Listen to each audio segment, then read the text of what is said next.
Hey, it's Rachel Cooke, your modern mentor. I'm the founder of Lead Above Noise, a firm specializing in helping teams and organizations optimize their working experience. And one thing that doesn't help a workplace experience is rampant overwhelm, or worse, burnout. The uncertainty of the economy has left many of us afraid to say no to anything. So we all just keep piling more onto our plates. But as I learned the hard way the first time my parents unleashed me at a dessert buffet when I was 5, your body will inevitably let you know when you've piled it on too high.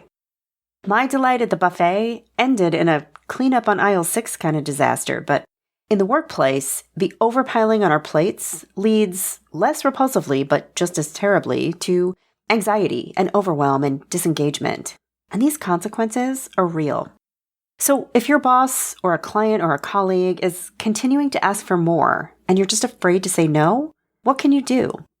Well, you can refine. One of my most popular workshops these days is called Achieve More with Purpose, Clarity, and Alignment.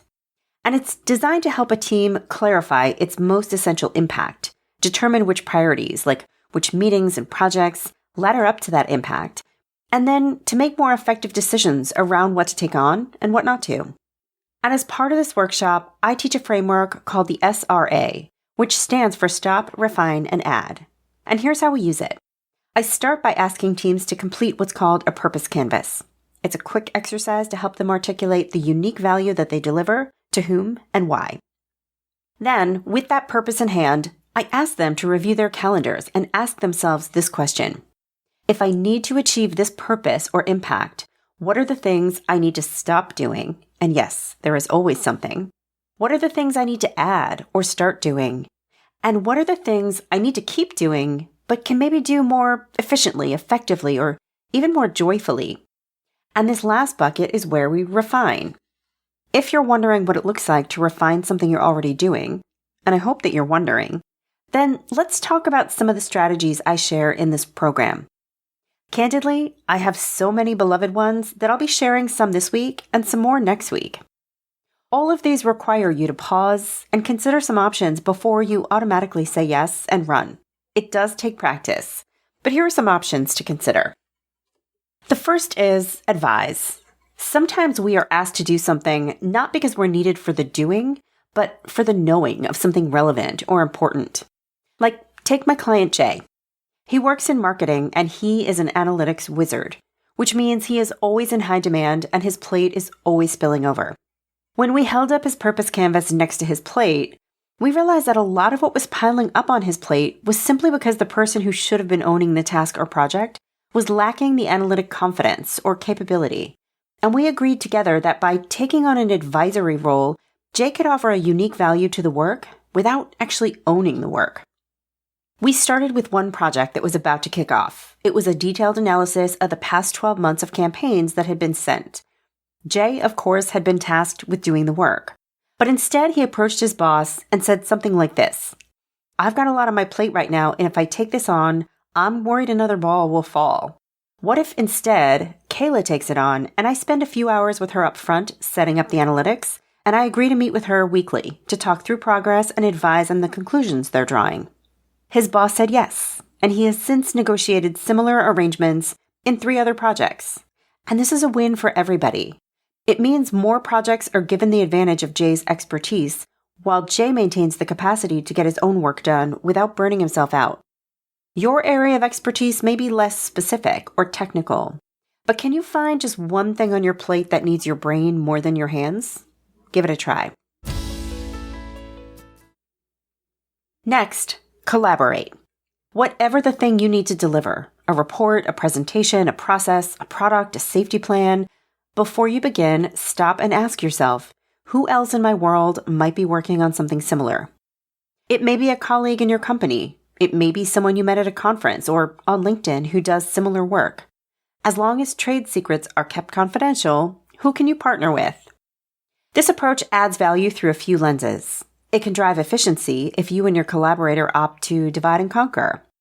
It can deliver a more creative outcome because 2 minds generate more ideas than one. And finally, it can make doing the work just a bit more pleasurable. And this helps preserve your energy and engagement, which totally counts in the world of keeping your impact high. I personally use this one all the time. I get more joy out of the work, and my clients get richer solutions. Everyone's winning. And finally, repurpose. Now, this option requires a little release of our egos because we do love creating something from scratch. There's this great story around the advent of the Betty Crocker cake mix in a box. In short, the original version of the cake mix, launched in the 1950s, required only the addition of water to the mix before baking. And in its earliest days, sales were horrible.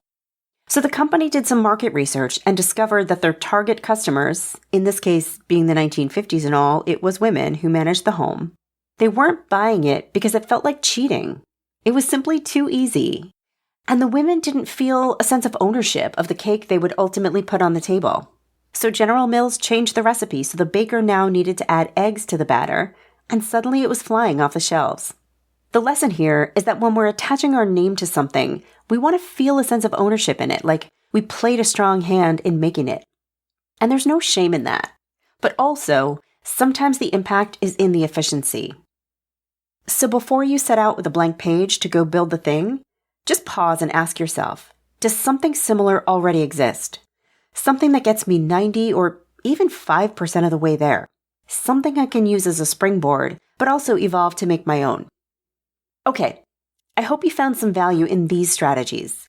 Choose one, give it a try, and join me next week for more. Until then, visit my website at leadabovenoise.com if your organization is looking to dial up its employee experience or deliver some leadership development that activates change.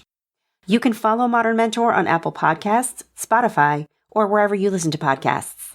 Find and follow me on LinkedIn. Thanks so much for listening and have a successful week. Modern Mentor is a quick and dirty tips podcast. It's audio engineered by Dan Firebend with script editing by Adam Cecil. Our podcast and advertising operations specialist is Morgan Christensen. Our digital operations specialist is Holly Hutchings.